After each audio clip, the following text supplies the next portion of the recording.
Hello there, adventurers, and welcome to Wally DM. Today we're going to take a look at a monster that you can find in Kobold Press's Tome of Beasts for 5th edition, or in the Midgard Bestiary if you're playing Pathfinder. This monster can literally make your player character's eyes pop out of their head. We're going to take a look at the Oculo Swarm.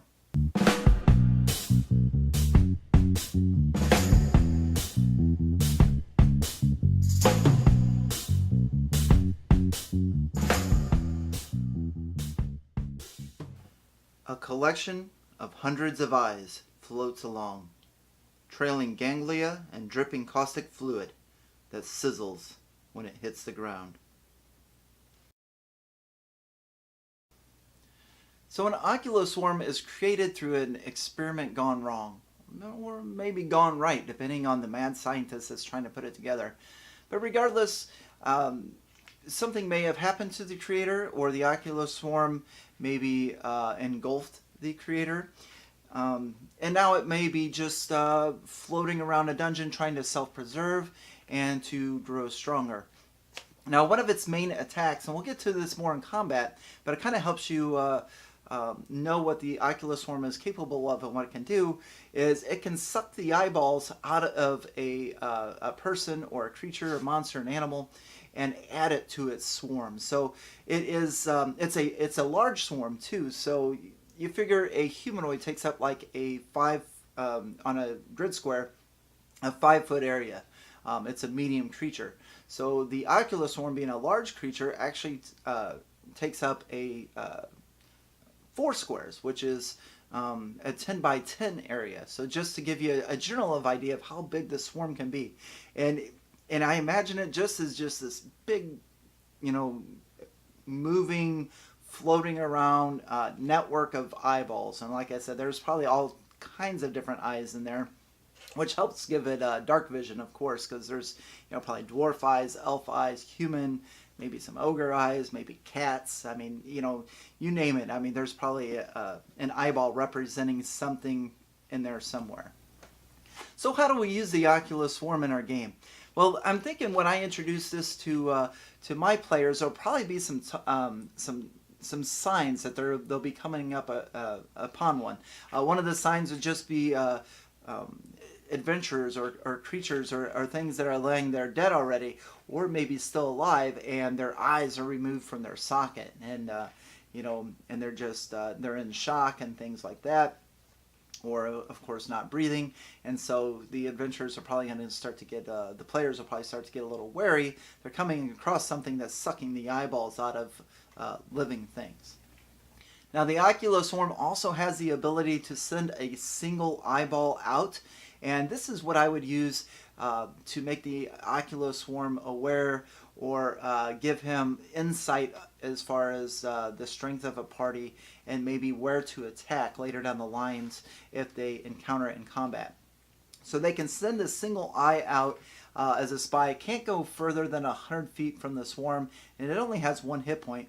But in the dungeon crawl or wherever I decide to put it, there will probably be several holes in the walls, or maybe even in paintings where the single eye floats up and inserts itself into a painting and is looking around. Maybe I'll allow the characters perception checks, and they'll notice this eyeball, just sitting there staring at them. Maybe it's just down the hall and it's just sitting there, and they come across, around the corner of a corridor, and there's 50 feet down the way, there's an eyeball staring at them, and they're staring at it, and then it darts off or something like that. So just some really cool ways to prepare our player characters for what is to come.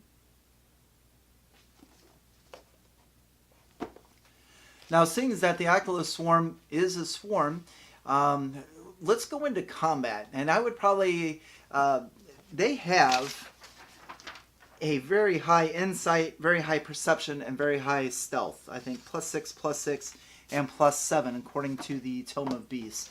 With just the ability of seeing all around, there's going to be a great chance, and it flies too, so barely making any noise except for the dripping acid. I would say that there's a great chance that when I play this monster in my game, that it will probably surprise the party. And it flies at 40 feet, so that's really fast. And it is a swarm, so it can come up through holes or whatever else, like 2 inches. So I mean, you can imagine maybe a hole in the wall, a hole in the floor, and when we introduce this creature into combat, it just, maybe they see it or something, but there's an eyeball in the wall, and then all of a sudden, a bunch of eyeballs are just flying through, and kind of just come around. It picks a target, maybe the sorcerer or something. Randomly determine a target, and it just all of a sudden just starts to swarm and just starts to wrap around, and within seconds one of the characters is just engulfed with, and looking around, just a cylinder of floating eyes, and just overall creepiness, taking the character by surprise, or maybe just on the initiative. So one of the bad things about the characters fighting an Oculo Swarm, 5th edition wise, it has 110 hit points, and it has damage resistance to bludgeoning, piercing, and slashing damage. So pretty much all of the party's weapons are only going to do half damage to the swarm. Also, the Oculo Swarm is immune to being charmed, frightened, paralyzed, petrified, knocked prone, restrained, or being stunned. So right away, with the high hit point value, the damage resistances, and the immunities, I mean, this is going to be one heck of a foe to fight. So using the Oculo Swarm in combat, like I said, we're going to come out, we're going to pick a target, maybe 2 targets if they're standing right next to each other, and this Oculo Swarm is going to come out, and it's just going to start swarming around them, and just all these eyes focused on that character.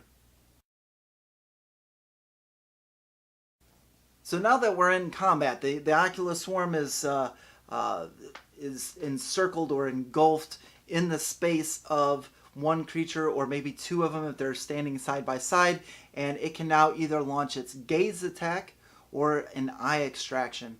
And as a DM, I would probably go gaze first. And the way the gaze attack works, it doesn't matter if the characters close their eyes or try to avert their eyes away.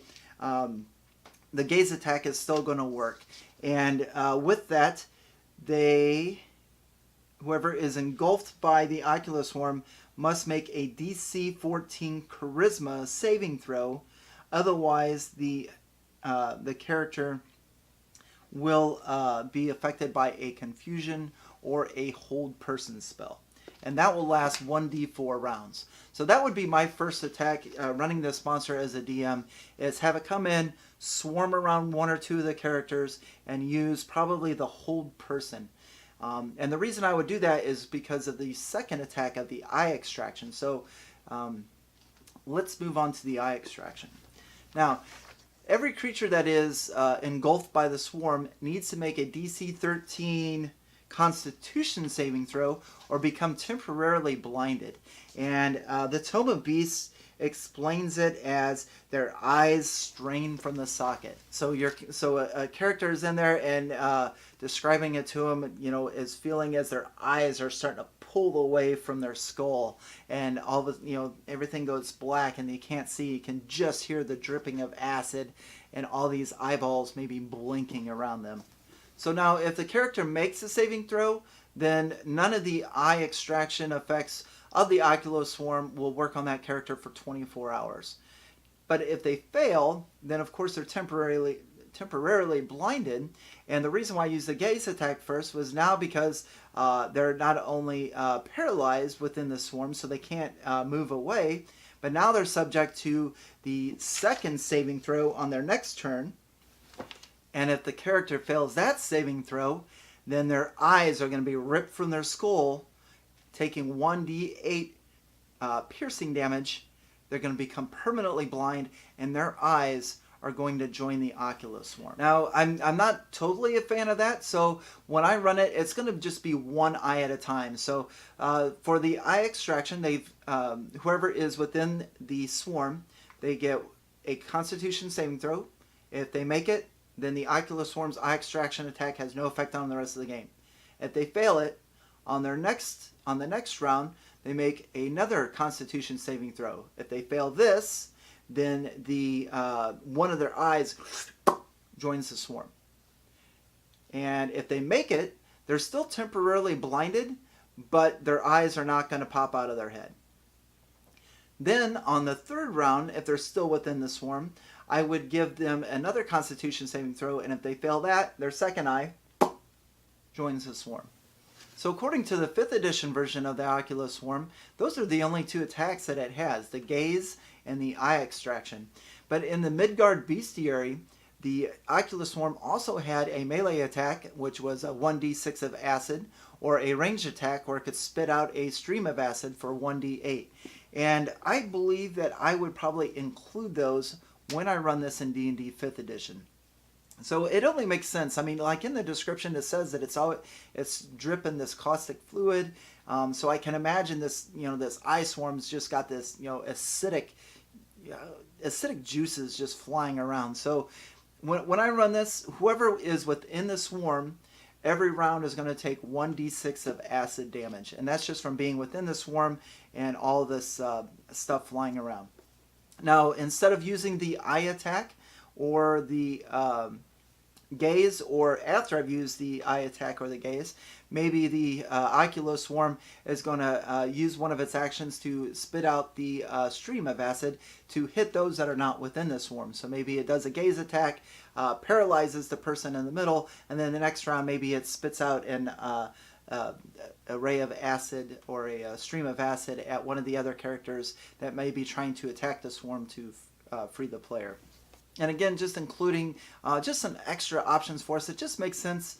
And like I said, not sure why they were removed for 5th edition, but I really like the Midgard Bestiary version where we have acid attacks at our disposal.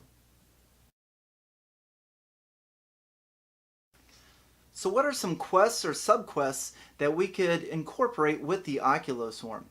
Well, one of the first ones that comes to mind right away is the party is approached by a blind man who lost his eyes, and he may or may not be truthful with how he lost his eyes, and says that he knows that they are that he would be able to have his eyesight restored if they were brought back to him, and maybe tells the players where to go to find them and things like that, and offers lavish rewards if they're able to bring those eyes back to him. And of course, if our player characters accept the subquest and go and look for this person's eyes, then they will encounter the Oculo Swarm. A second subquest idea is maybe the king or the townsfolk have asked the parties, maybe there's a missing person, maybe like a noble or royalty or something along those lines, and they have heard that the missing person is being tortured. In fact, maybe one of the messengers from the evil group that has this person sends back one eyeball or something like that that was extracted by the Oculo Swarm, and they severed it, and then they brought it back to show that if a ransom is not paid or if things are not done or surrender or something like that, then bad things are going to happen to this captured person.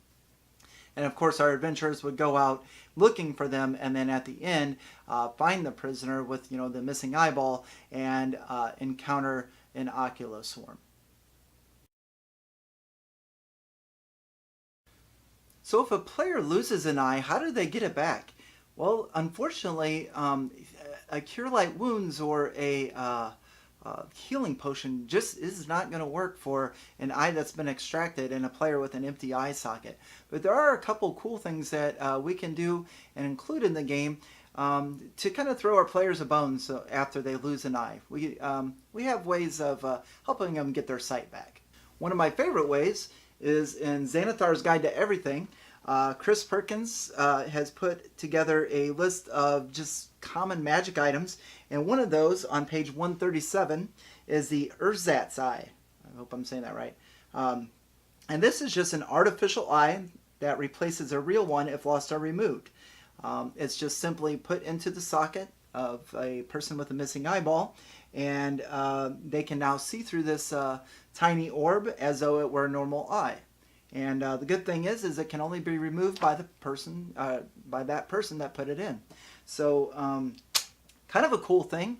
And then that would add some flavor to the character. Maybe it's like it's like a wood grained eye or something like that that moves around, and kind of just gives the character a unique appearance, and allows for some role playing and storytelling.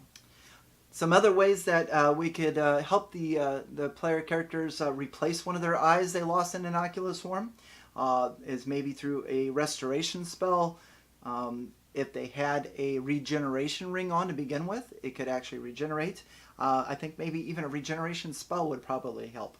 Of course, a wish item, so maybe a ring of one wish, or maybe they're just taken to a cleric, and after they defeat the Oculo Swarm, well, maybe their eyeball didn't make it, but there's another one there, so they pick up an eye, go into town, and maybe the temple or something for a hefty fee can help put this eye back into their socket, and now maybe they have one blue eye and one green eye, or they have one normal blue eye and maybe like a cat's eye in there or something now. So something else that's really cool to just add flavor to that character in their battle with the Oculo Swarm. Of course, they could always just wear an eye patch. And there's also something called the Eye of Vecna, and that is, I believe, a wondrous magic item that has a very detailed past and history. Of course, I'm not familiar with it at this time, but if you were to research it, I'm sure you could find all kinds of lore and things that may lead to other quests, subquests, and things like that using the Eye of Vecna. But again, probably my favorite ways to help a character restore an eye they lost at the hands of to the eyes of an Oculo Swarm would be either to take an eye back to a temple or give them the Ersatz Eye as a magic item, maybe found as soon as they defeat the Oculo Swarm in its lair. So that's all I have for you today. That is the Oculo Swarm, and again, that can be found in the Tome of Beasts for 5th edition or the Midgard Bestiary for Pathfinder. And I am very much looking forward to using the Oculo Swarm in my game, just so I can include the Ersatz Eye from Xanathar's Guide to Everything as a magic item to be found after they encounter this nasty swarm. So that's our monster spotlight. What did you think about it? Have you encountered the Oculo Swarm before? If you're a DM, have you used it in your game? Is anything in this video helpful for you as to maybe you want to include it in your game someday? Do you have any other thoughts or opinions or things that I may have missed? Be sure to comment below, like, share, and subscribe, and on to the next.